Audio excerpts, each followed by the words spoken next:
Good afternoon. Today what we'd like to do is we'd like to discuss a little bit about aggregates. What I wanted to point out was that this evening the ACI student chapter will be meeting at 6:30 in Civil Engineering 1252, and amongst other things they're going to be talking about some field trips that are coming up. So they'll be doing some field trips for ready-mix plants and for cement plants. One of the things that I will also mention is anyone who's taking this course via video, if you'd like to go on a cement trip, a cement plant tour or a ready-mix tour in your local area, please let me know, and I will contact a producer in your local area and try to set that up for you. But this is something that the ACI student chapter will do, and I assume that many people in this class will participate in, correct? All right, so unfortunately it's only people on campus who get the free pizza at 6:30, but for everybody else we'll set up some tours, and I'll be more than happy to contact people in your local area to get that set up for you. What were we talking about last class? Rocks. All right, some of our favorite rocks. Rocks are going to make up a large portion of our concrete, and if we go by way of review, we can look at our slide here, and we can see that for a normal typical rock, let's say our 1.5-inch aggregate, we would have something around 70% of the system being composed of aggregate. We would see that the remaining portion of the system would be composed with our paste, which is our water, cement, and our entrained air in the system. We said that as we reduce the size of the aggregate, we were going to have to increase the amount of paste that was in the system. So you'll notice as we go to a smaller size aggregate on the graph, you'll notice that the amount of aggregate in the system, the total volume of the aggregate, is decreasing, and we are expecting this to happen because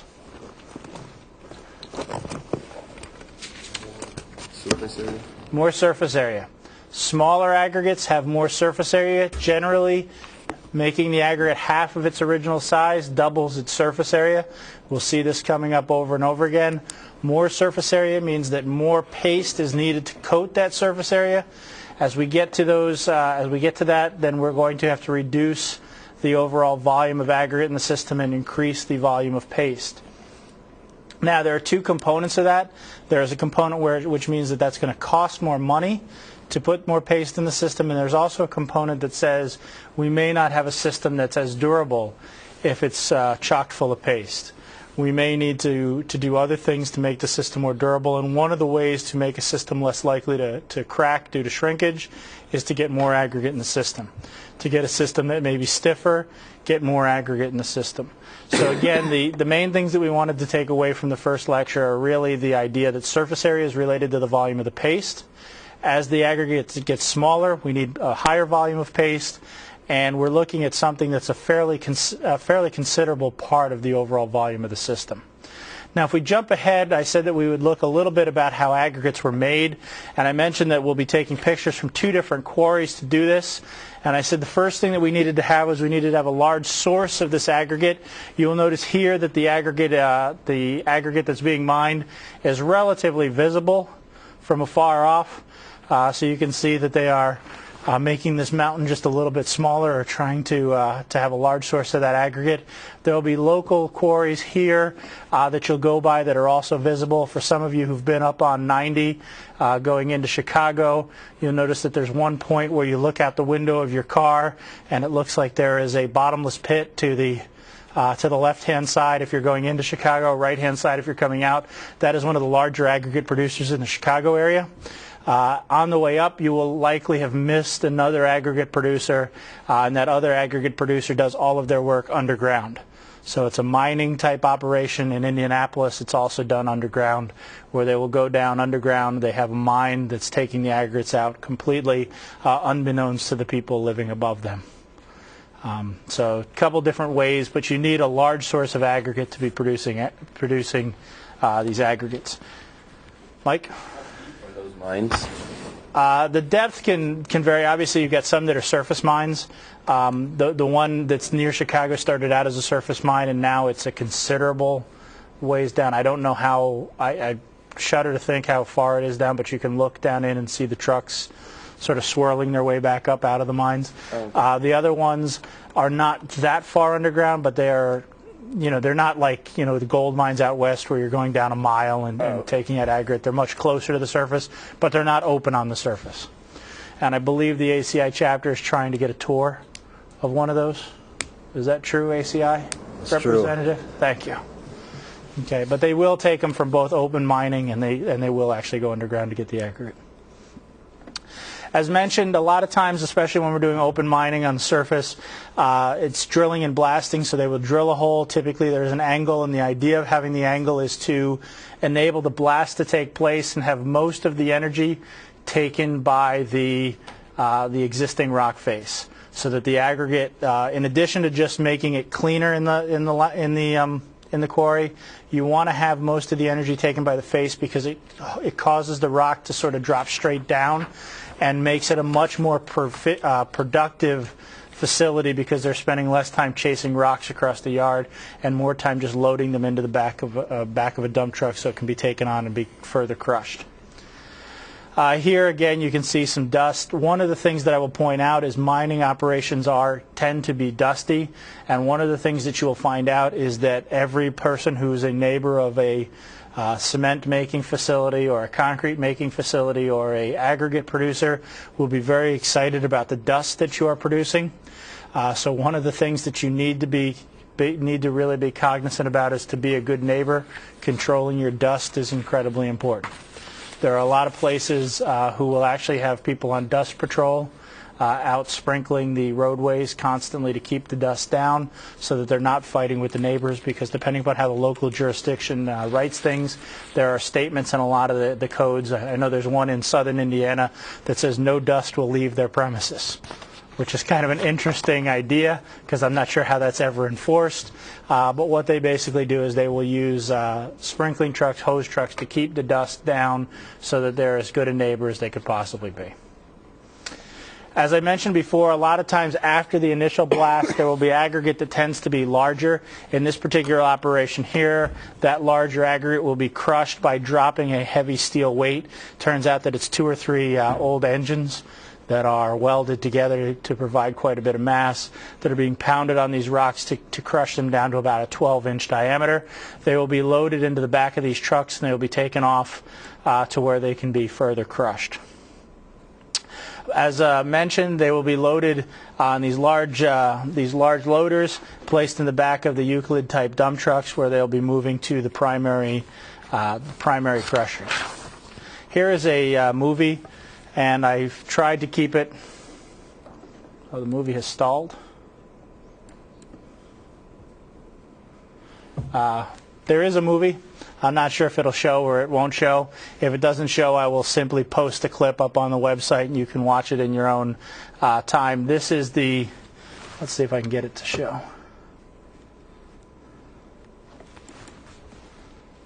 Here we go. So here's a movie. This is at the primary crusher of the plant. This is actually the plant in Mexico.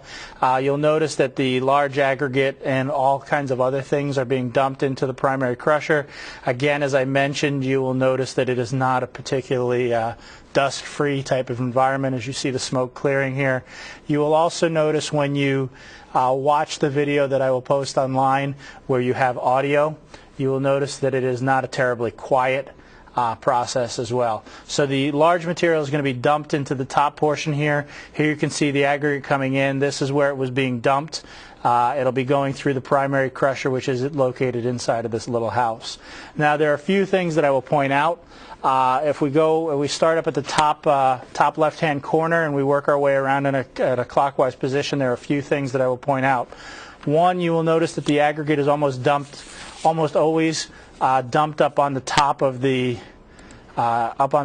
hill, and this is so that we can use gravity to best maneuver the materials through the entire processing plant. So the aggregate will be dumped up here where we see these guys. It'll be dumped right behind those guys, and it'll start coming through here, and it'll go through typically a grizzly type operation here where the big materials are sort of separated out, and it'll be dropped down into a crusher. Once it's gone through that crusher, it'll move on a conveyor belt. You'll notice that these are the two guys who are standing here right about the point where the aggregate is being dumped. You'll notice that there's a guy here who is basically watching for odd things that are going to be dumped into the crusher, roots of trees, other types of things, and he's also there to help to avoid congestion or blockages inside of the jaw, and if there is some sort of a blockage, he's got to get in there, make sure everything's shut down, get in there, break it up, get it out of there. You'll also notice that there's typically a lighting system that tells the truck when he's backed up close enough so that he can start the dumping operation. Here you can see the type of operation that I was mentioning before, where it's quite dusty, and here you can see someone down in there trying to get an obstruction out of the overall process. What's next? The materials will, after going through the first set of crushers, they will move on a conveyor belt. Typically in these operations, conveyor belts are the most common ways that the material is going to start moving through the plant because these plants are going to be running quite continually. And there'll be two main types of crushers that the materials will be going through. The first one you see on the top of the screen, so it's got this thing that looks like a Tonka truck on the top, which is what we were talking about before, dropping the materials in. The materials going through the initial hopper, getting onto the conveyor belt, and then the finer materials are simply going to come out of the system early on. The more coarse materials are going to come through and go through a jaw crusher down here, which is basically just two jaws that are coming together and squishing the materials in between them, crushing the materials and getting them so that they're fine enough where they could come out the bottom of the crusher and move on through the rest of the plant. That is one type of crusher that exists. The second type of crusher is shown here on the bottom, which is a roll crusher, where the aggregate will be taken out of the truck. It will come through something that is like a large industrial rolling pin that will simply be rolling to crush the material down to a certain size. Once it's crushed down through a certain size, it'll then start to proceed to go through the rest of the plant. Typically, this is an initial crush that's getting the materials down to a relatively uniform size, and there'll be secondary operations that'll take place after this. Here's a picture of the plant that I mentioned that I had been working at. You can see here a truck dumping the material into that large hopper at the top. As was mentioned before, there are people who are watching what's going on in the crusher, watching the materials to make sure they're moving through. In this operation, they're going to be inside of this little booth. The materials will be dropped down through there. They will come out through this crusher and onto a series of conveyor belts. There are a few things that I will point out here that I think are somewhat unique for people who are going to work in this type of an industry in the U.S. One of the things that you will notice is there is an enormous amount of safety railing as it goes up around the plant. Typically, people are walking around this plant on a continual basis. You can see these two guys on constant vigilance, making sure that the aggregate is being crushed correctly. The guy standing right here was the quality control guy. This guy was one of the guys who was doing quite a bit of the maintenance, and they would be walking around on this plant sort of continually, making sure that they knew what was being processed and what was coming out of the plant. The quality control guy would be collecting samples, taking them back, running them to make sure that everything was staying within gradations. One of the other things that I will point out, again, you can see this dusty type haze over the entire plant. During the summertime, to keep the dust down, they are going to spray it with water.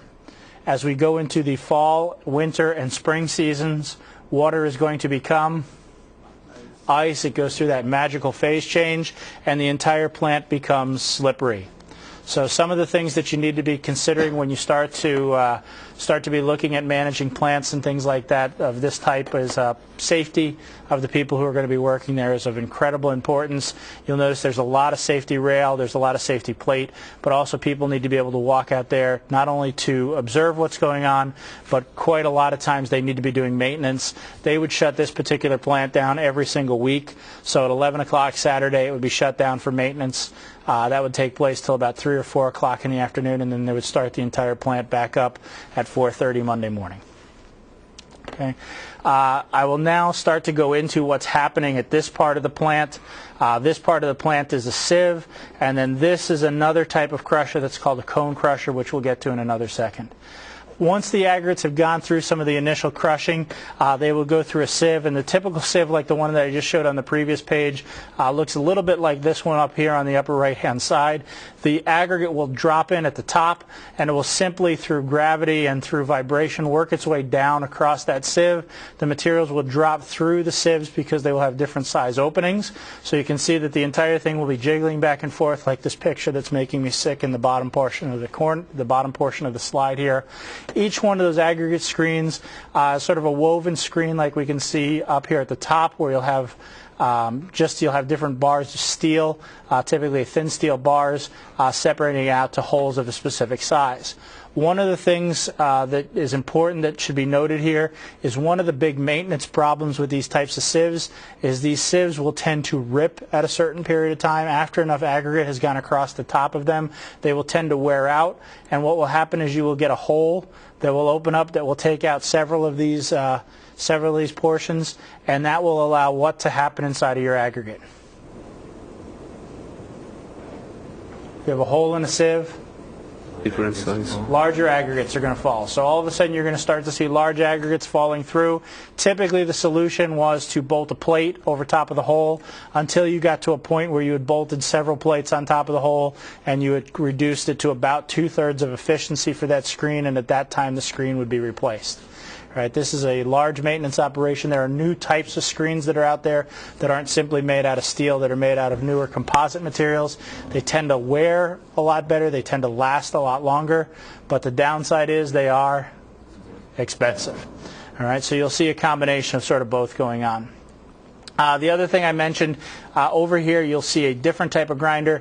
This is a grinder that's a little bit more like a mortar and pestle type grinder, where it's really kind of a lot like the jaw type crusher, but it's also going in a cylindrical type fashion. So it's sort of like a jaw, but also like a cylindrical rolling pin trying to crush the materials down. And this was really for processing the finer materials that were going to go on. Material will then be conveyed to where it's going to be stored if it's done, or it'll be conveyed to where it's going to be further processed. Stockpiling of the materials, there are a few things that you really need to keep in mind. One of the things that I will tell you is every time that you move aggregates, every time you move one of these materials, you've got the chance to screw it up. So one of the things that you try to do is you try to minimize the number of times that you're going to move it.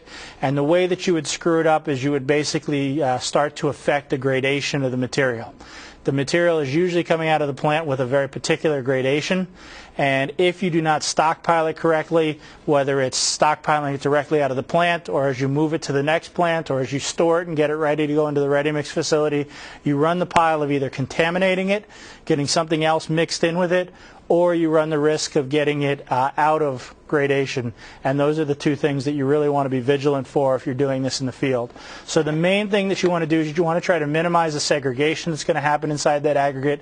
And this tends to be a bigger problem the larger the aggregate that you're using. So you almost never hear people worried about this with sand, but when they start to get up to aggregates that are 1.5 inch aggregate, 2 inch aggregate, you can start to see this being a problem.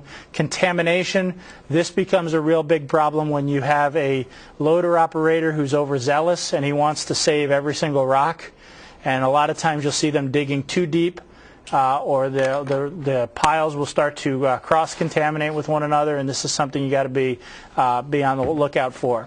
Loader operators should be removing horizontal slices across the face of the aggregate pile. All right, this keeps it within gradation. This also tends to keep the moisture much more uniform. One of the things that I will point out, and we'll come back to this later on when we talk about quality control and plant operations, but the moisture content and the drainage of the aggregate is really a key issue, especially for the ready-mix plant operations.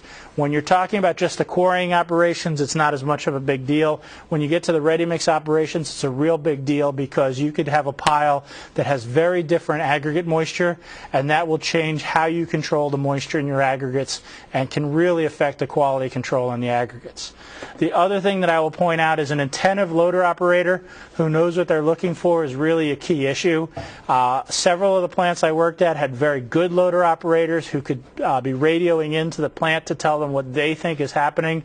They've gotten through the outer crust on the material. They see the material getting drier. They see the material getting wetter. They see that there's some sort of a problem. They see that there's a problem area in the pile.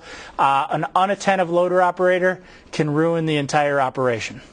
Someone who thinks that they're putting sand into a bin and puts coarse aggregate in instead, it's a big problem. All right, that's a pretty easy one to see, but someone who digs down just a little bit too deep into the pile and picks up an eighth of the bucket full of clay and dumps that in with the coarse aggregate can cause a huge problem in what you're doing. It's a real big problem to try to figure out.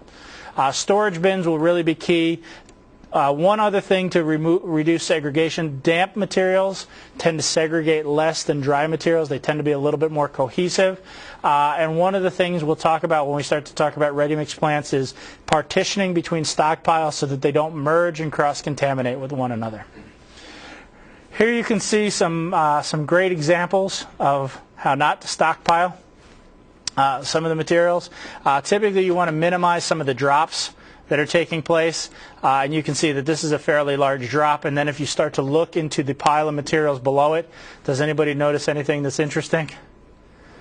You can start to see that the material does not look really uniform. One side of the pile tends to be very coarse, the other side of the pile tends to be very fine. You'll also notice that this is a plant that would not operate like this in the U.S. The dust that is being produced here all right, prohibits you from seeing the majority of the plant. And in most of the plants that you're going to see in the U.S., this would not be tolerated by the neighbors at all. Okay, so usually there'll be water trucks going to keep everything more wet. Where was that? This one's in Monterrey, Mexico. Okay, this is the plant that I was mentioning earlier. So you can see here the raw materials coming in. They're coming through the sieves here, and then they're going to go through a series of conveyor belts. There'll be a big pile that's being produced out here. This is paving subgrade material. There will also be two other piles. Instead of producing piles, this plant had a unique option that you will see. Actually, the materials they're more interested in coming into these 80-ton bins. And the reason that they wanted the materials to come to these 80-ton bins is because this quarry was set up to run a hot mix asphalt plant. The real reason that it was there, yes, it did supply aggregates that went to a ready-mix plant. It did supply aggregates that went to the local contractors who were putting in foundations and subgrades and septic fields and things like that. But the real reason that this was here was because they were producing asphalt at a plant that was just up the hill, and that plant was producing about 3,000 tons of asphalt a day. And the goal of this plant was to make sure they didn't run out of rocks. So what they really wanted to do was they wanted to not handle the material as much as possible. So they would allow a 30-ton Euclid to back underneath this bin, fill it up, and they would move the aggregates as close to where they were going to be used by the plant as possible. And we'll see a picture of that in a couple seconds. Right? So this is a picture of the size of the aggregate piles that they were creating. To give you a little bit of a perspective on size, down here, this is a pickup truck. Down here, this is a 50-ton Euclid truck that's coming up the haul road, and from about here outward is aggregate that's been produced all winter to run the asphalt plant. One of the things that was always kind of interesting to me in this particular operation is you'd be working and it would be the middle of July, and all of a sudden you would come across a pile of aggregate that was in here that was still frozen from the winter. So this is a huge pile of materials. It will point out that the local environment inside of the pile is very, very different than what's happening on the outside. Typically, we think of the aggregate on the outside being a little bit different moisture. If it rains, the outside is wet. A foot inside tends to be a lot more dry. If it's been dry for a week, the outside will be very dry. But as I mentioned before, you'll see big temperature differences as well as you start to work your way through the pile. Where the sun is beating down on, that side of the pile will be much hotter than the rest of the aggregates, and in concrete that can make a big difference. So you see, this is what I was mentioning before, with a loader operator who's told a little bit about what they're doing for the day, you can make a big difference. One of the plants that I worked at, the loader operator would actually load off the side that would be hit with sunshine. He would load off of there between about 5:30 and 8 o'clock in the morning, and then he would work around to the other side of the pile for the afternoon. Tended to keep the aggregates more constant temperature, made the materials much more consistent as they went throughout the course of the day. One of the things that I will point out that was interesting about this plant, to give you an idea of how much material will be used in a large-scale construction operation, this is about June. So when they start up in April, this haul road will actually be covered up. By the time they end operations in November, they will be back up here to the trees. And this is about a 110-foot drop from the road on down. So they will go through a considerable amount of materials during the course of summer production. Here you can see other types of operations. One of the things that the plant in Mexico does quite a bit of, they do quite a bit of moving the materials, both completely by truck, but also they will barge quite a bit of the materials from Mexico into the U.S. All right, so here you can see some other operations where they're loading up the trucks. Now, a couple other things that I will point out very quickly, and we will come back to these and we'll talk about these later on. We'll move away a little bit from some of the production of aggregates, and we'll talk a little bit about some of the aspects of aggregate durability. You remember last class I mentioned that we will talk about aggregate as being an inert filler, and that's kind of the best that we can hope for. But sometimes the aggregate really isn't that inert, and it can do other things. Here you can see two examples of bad things that can happen with aggregate. You can see that we've got some ASR cracking in the staircase over here, and then some decracking in this particular pavement. These are both the stresses that are directly related back to the aggregate, the poor aggregate that's inside of the system. So the durability of aggregates can be disastrous if the aggregates are not selected properly. You'll see that there is a lot more of the marginal aggregates people wouldn't have even touched 30 to 40 years ago that are being introduced back into the market. You'll see a lot of times there will be some organic components that will be coming back into the system. And really the real question is, how do bad aggregates show themselves? One of the problems with bad aggregates is, unlike a lot of other things that we do in the concrete industry, bad aggregates are really, really good at acting good for the first 6 to 8 to 10 years. You won't see a big difference in the way that they go out into production. You won't see a big difference for the first year, the second year, the third year, and then all of a sudden at 10, 11, 12 years, these problems will just start seemingly coming up out of nowhere.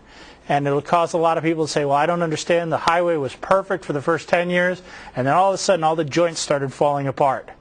Because most of the durability problems are really delayed problems. It can take quite a while for them to show up. Right? Alkali aggregate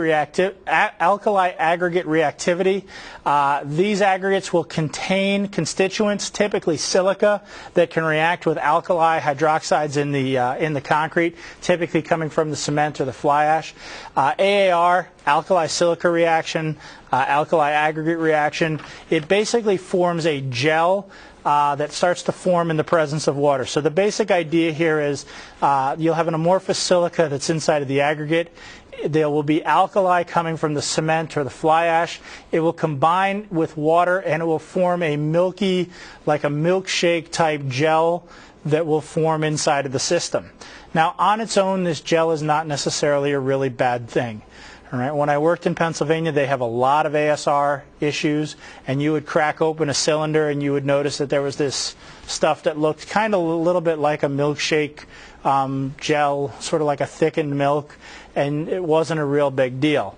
However, if it runs out of pore space, it is going to keep producing this gel, and it's going to be trying to jam that gel into space that doesn't exist. And if you try to jam enough stuff into a space that doesn't exist, what's going to happen? Crack. All right. All right. Everybody here has probably tried to put on a shirt or something at one point that was too small. And when you tried to jam your body into that shirt that was too small, the shirt let you know it was too small by ripping. All right. Same type of thing is going to happen inside of the concrete. When the concrete is too small, it's going to tear or it's going to start to crack, and that is going to be a real big issue because we're going to create internal forces that are going to lead to pop-outs of the aggregate where they're really near the surface, and they're going to lead to cracking.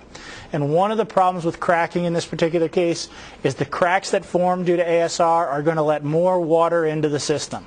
Once they start letting more water into the system, that water is going to react with the silica, react with the alkalis, and form even more gel. So what you're actually doing is you're accelerating the deterioration process. So ASR really started in the 1920s through the 1940s. A guy named Stanton was one of the leaders who ran around out on the West Coast, and he was looking at this, trying to figure out where the cracks were coming from, and traced it into the aggregates. You will see a map or pattern type cracking. The cracks will just form all over the surface of the material. The orientation of the cracks depends a lot on where the restraint is coming from underneath the structure. Again, as I mentioned before, the alkalis are coming out of the cement or the paste. They're also coming out of fly ash. All right, they're coming out of some of the other materials. They can be out of some of the accelerators that are put in, and the silica is coming out of the aggregate. Tends to be opaline or volcanic rocks.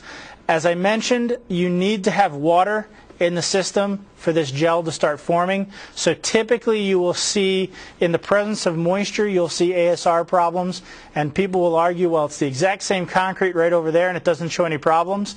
It could be that it's not getting wet enough. If it's not getting wet enough, the gel isn't absorbing water, it's not swelling, and you don't have a problem. So a lot of times you'll see wet concrete showing this problem, but right down, right 20 feet, 30 feet away, you'll have a concrete that's dry that's not showing this at all. Alkalinity of the cement will be one of the things that people are really going to look at here, but it's not just looking at the alkalinity of the cement. It's looking at the entire system. It's looking at the fly ash. It's also looking at the reactivity of the aggregates. That are really important. And one of the things that I will mention is over time, due to environmental regulations, we will see that the alkalinity of the cements has typically risen, typically because we're recirculating more of the dust in the system, and that's causing the alkali contents to rise. Tests that can be used, here's a series of tests. One of the things that I will point out is that most of the tests to assess this are pretty bad tests. So everyone for the last 100 years or 80 years has been searching for a much better test to test this. Most of these are not very sophisticated tests. They are the types of tests that most civil engineers dream up. If we have an aggregate that reacts with cement and it expands, why don't we mix some aggregates together with some cement and measure how much it expands? All right. And since it takes about 10 years to do it in practice, let's try to accelerate in the lab by either heating it or making it in a really, really nasty environment. All right. I think there are better ways that people can go about doing these tests, and I think you're starting to see groups like Federal Highway Administration starting to look at better ways to make these tests so we can tell more about the materials. A lot of times we can reduce this with pozzolans or supplementary cementitious materials. The supplementary material that is probably the best material to use to try to get rid of ASR problems is, I think we covered supplementary materials for the last 2 lectures. Fly ash. Fly ash is a decent one. Silica fume. Silica fume. Silica fume will reduce the porosity, so that'll help to keep some of the water out. But one that activates in the presence of alkali? Slag. All right, so the slag will actually consume some of the alkali that's there, reduce the alkali inside of the system. So as I was mentioning before, for ASR, you've got the alkali hydroxide that's coming from the cement, the environment, the fly ash. That is combining with reactive silica that's inside of the aggregate. It's going to come in combination with water, and it's going to form this expansive gel.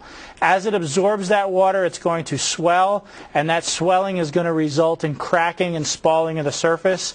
And again, as I mentioned before, one of the key issues is the gel will not swell if water is not available. So one of the questions that people say is there any way that you could stop this from happening if it started in a structure? Simplest way to stop it from happening, if it hurts every time you hit your finger with a hammer, the simplest solution to make that stop happening is don't hit your finger anymore with the hammer. If this thing starts to swell when it absorbs water, the simplest solution is don't let it absorb water. Keep it dry. Put a sealant on the concrete. Divert the water. Get it away from the concrete. A general good rule of thumb is if you want to cut the likelihood of a durability problem down, get the water away from it. Allow the water a way to escape. You will stop problems like ASR or greatly reduce them. You'll stop problems like freezing and thawing. All right? You'll greatly reduce some of the potential problems that can exist there. What would be like the best option if you were building like storage tanks out of concrete, like at a water treatment facility, like that is going to hold water? The best solution is to find a great source of aggregate and a great source of cement that don't exhibit these problems. To use a supplementary material and make a material that's really resistant to this type of a problem. A lot of times when we're talking about holding water things, there are other things you'll do. There'll be liners that you could put in, but you want to really make sure to pre-screen the materials to make sure that you know what you're dealing with before you get to that. There are other additives that people are coming out with, so if you know you have an aggregate that's bad, then there are additives that you could use. But generally, the solution is, if you know up front that it's going to be constantly in contact with water, get it right from the beginning in terms of mixture proportions. Right? But there are a lot of structures where there is an easy way to get rid of water. I mean, I'll give an example. On the back of my house, the patio spent the last 40 years acting like a bathtub. The simplest solution is to get the water draining away from it. And once you do that, the concrete is wonderful. Won't undergo an ASR problem, won't undergo a freeze-thaw problem. A lot of times you'll see this with roads. Why do the joints all fall apart first? The joints are falling apart first because there's usually not good drainage underneath them, and the water is getting in from the top, the side, the bottom, and it's just causing that entire joint to be eaten away. If you want a really great example of this in Lafayette, if you go out on 26 or 52, you'll notice that there is a lack of drainage, to put it mildly, as you get out towards Bob Rurman's car dealership.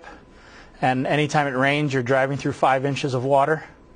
All right, you will notice that the joints in the pavement there are not behaving typically very well. It's because they're just sitting in a bathtub of water, and they're just sucking up water over the entire time they're out there. All right, so in order for this to happen, you must have silica, an amorphous silica in the aggregate.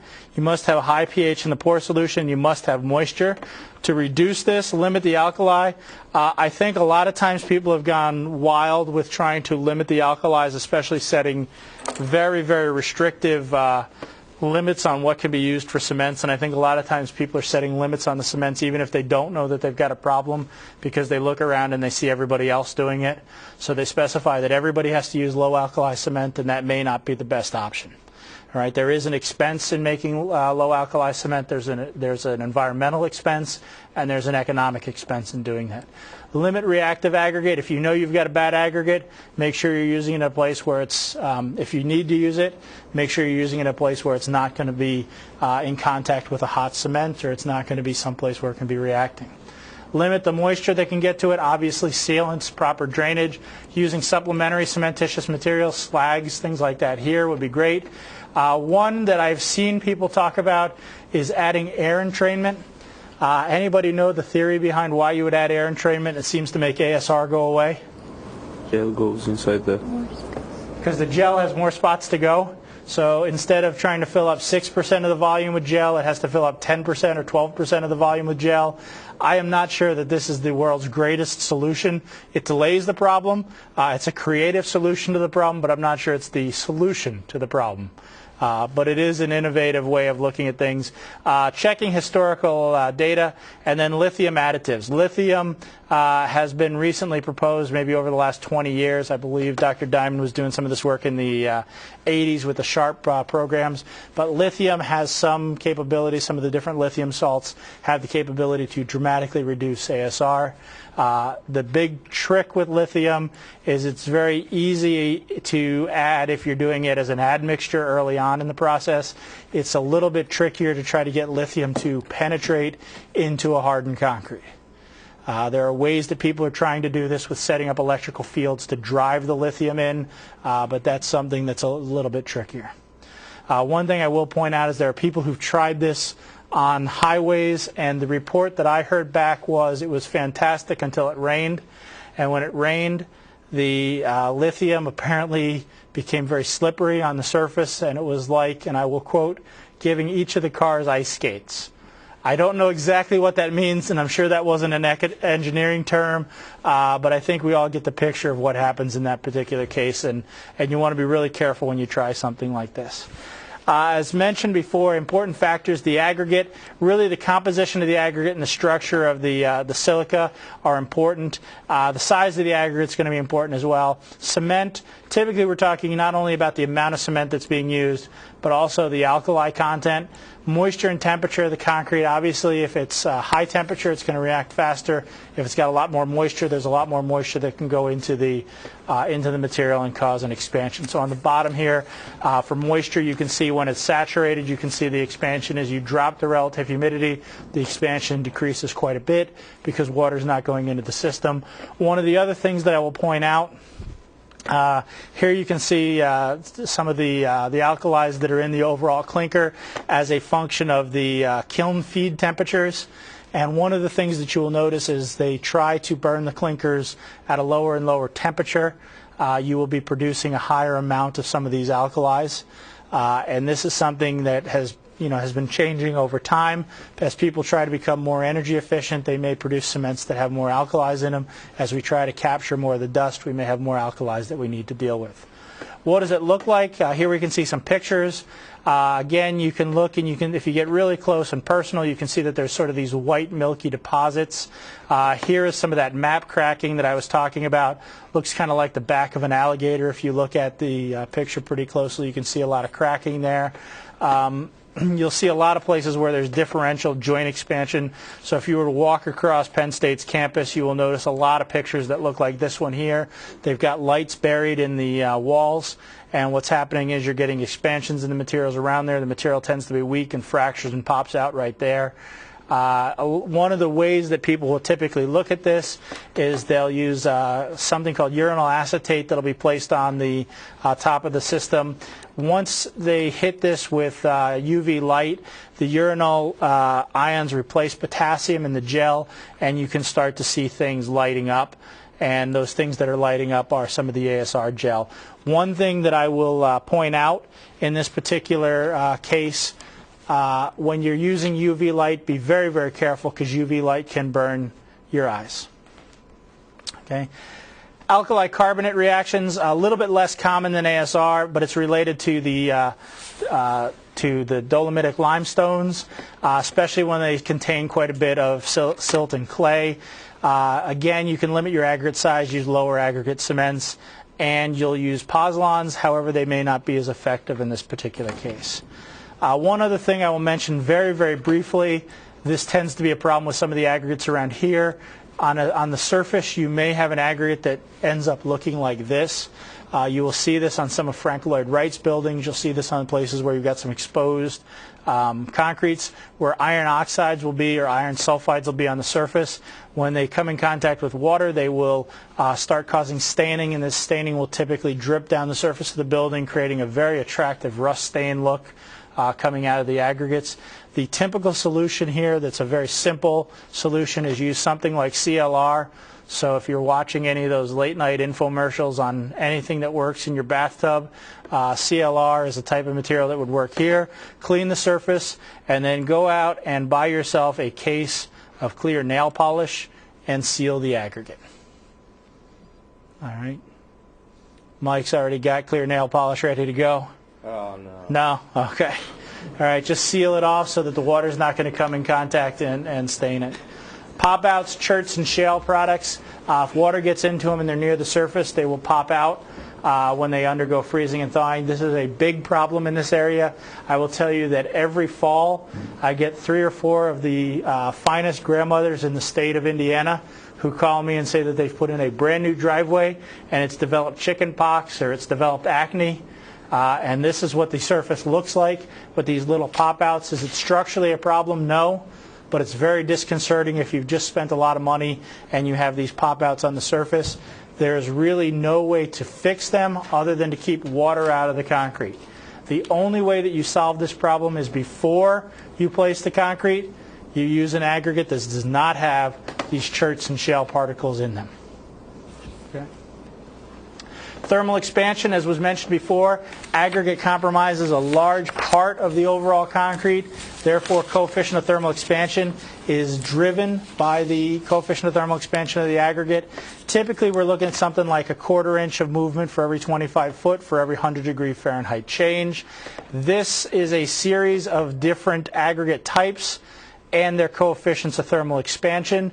You can see here that there is a wide range of the coefficients of thermal expansion. Typical numbers for concrete are listed down here in terms of Fahrenheit and degrees Celsius, so you have a typical number to start off with. Soundness and deleterious substances you can read on your own. Freezing and thawing I want to get into very quickly here. Freezing and thawing for aggregates can be a little bit of a problem. Much like our concretes, aggregates are porous materials. I will point out that freezing does not occur in our concretes right at 0 degrees Celsius. And does anyone know why it does not occur at 0 degrees Celsius? Salt in the solution. All right. First of all, we don't have water in the system, which is exactly right. We have salts in the system, so they will have a depressed freezing point. The other thing is the freezing point will depend upon the pore size that we're looking at. So the smaller the pore, the more depressed the temperature to cause freezing is going to be. So larger pores will freeze at maybe minus 10. All right. Most of the bulk water will freeze at minus 5.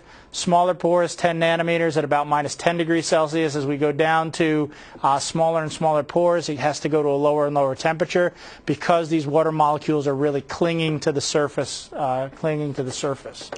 This type of a cracking pattern is frequently observed when you have freezing of water problems, especially as they are associated with the aggregate. This is a joint inside of a pavement. So right here you can see the saw-cut joint inside of the pavement where you can see all of these cracks that are forming, and the cracks tend to be relatively parallel to the joint. And we'll talk a little bit about that. The test for this is ASTM 682 for the hydraulic fracture. Frost resistance to aggregate is ASTM C688 to simulate ice formation. Typically, you will see decracking forming in larger aggregates than smaller aggregates. Typically, when you crush these aggregates down, you tend to reduce the pores that are the most susceptible to cause freezing and thawing damages. But you will see that this is a typical freeze-thaw damage pattern that is what is caused by simply a bad aggregate. So the entire concrete here could have been designed with enough air entrainer, could have been a perfect concrete, but the aggregate could be what's causing the problem here. The aggregate will actually fracture. So you'll see the aggregate cracking. This is typically referred to as decracking. It almost never occurs in a 3/4 inch maximum size aggregate. Usually never, and almost never are the words I've used here, but it's very infrequent to find it in a 19 millimeter aggregate. Once you get down to a 1/2 inch aggregate, you wouldn't expect to see decracking at all unless it's a real problematic aggregate. As I mentioned before, it occurs most often at the joints in pavements and sidewalks. Very seldom do you see an aggregate problem in vertical members, typically because they don't get saturated with enough water. Typically, the horizontal members are going to be much more saturated with water, so this problem is going to be really prevalent. You'll see shallow spalling, and this will not occur in the coldest of all cold climates. So those of you who are big fans of ice road truckers, you will not see things like decracking in the ice road trucking pavements because they freeze, and that's it. All right, in the northern parts of Canada where it goes down to minus 50, minus 70 degrees, and you see those guys hauling things up to the diamond mines, there's no freeze-thaw cycling. You get freeze, and in springtime, thaw rolls back around. Where you have big problems are states like Indiana, where it's freezing and thawing 17 times during the course of the day. All right, so yesterday I went home. I was in my bikini on the back porch. It was 65 degrees. Within an hour and 15 minutes, it was 10 degrees. Hail was coming down. All right, that is a pretty typical climate in the Midwest, and that's something that we're going to see. Occurring at joints, it's going to be worst at intersections, which you'll see here that we'll see this in a couple seconds. Small cracks parallel to the joints, we'll see loss of cover. It is referred to as decracking for a very simple reason. The failure looks like a great big capital D both in profile and from the top when you look at it. So these things are the capital letter D in about size 300 font, and you will see that all of the joint failure, it's occurring parallel to the joint failure and then more excessively in the corners. Typically in cold environments, it's going to start on the bottom of the slab and it's going to work its way up, typically because there's a source of moisture toward the bottom of the slab. The moisture will expand from inside of the aggregate. The pores are of the wrong size. They will cause the moisture to expand and fracture the aggregate. The aggregate has to be saturated for this to happen. It's going to primarily occur in the large aggregates. Porosity is an important component of this, so the aggregate has to be porous, but the size of those pores is an important component. It happens to be that it's only going to occur in the wrong size pores, and they have to be saturated, have to have water sitting in them to cause the overall problem. Right? So in summary, we've seen now that aggregates are a large portion of the concrete, and they're going to dramatically influence the performance. The size of the aggregates is very important because it is related back to the surface area. And this is going to, in effect, influence our mixture proportions and the overall properties of the concrete. We talked a little bit about aggregate production because I think it's important that you know how the aggregates are produced roughly. So if you're seeing problems on the site, you're seeing things like an aggregate that's coming through too large, you could tell somebody to check their screens. If you're starting to see every so often you have a problem where the aggregates are coming through with mud balls in them or sections of mud, it might be a loader operator having a problem. If you're seeing things that are segregating, it might be a problem there. ASR and decracking can be issues that are associated primarily with the aggregate. Next class we will talk primarily about the properties of the aggregate.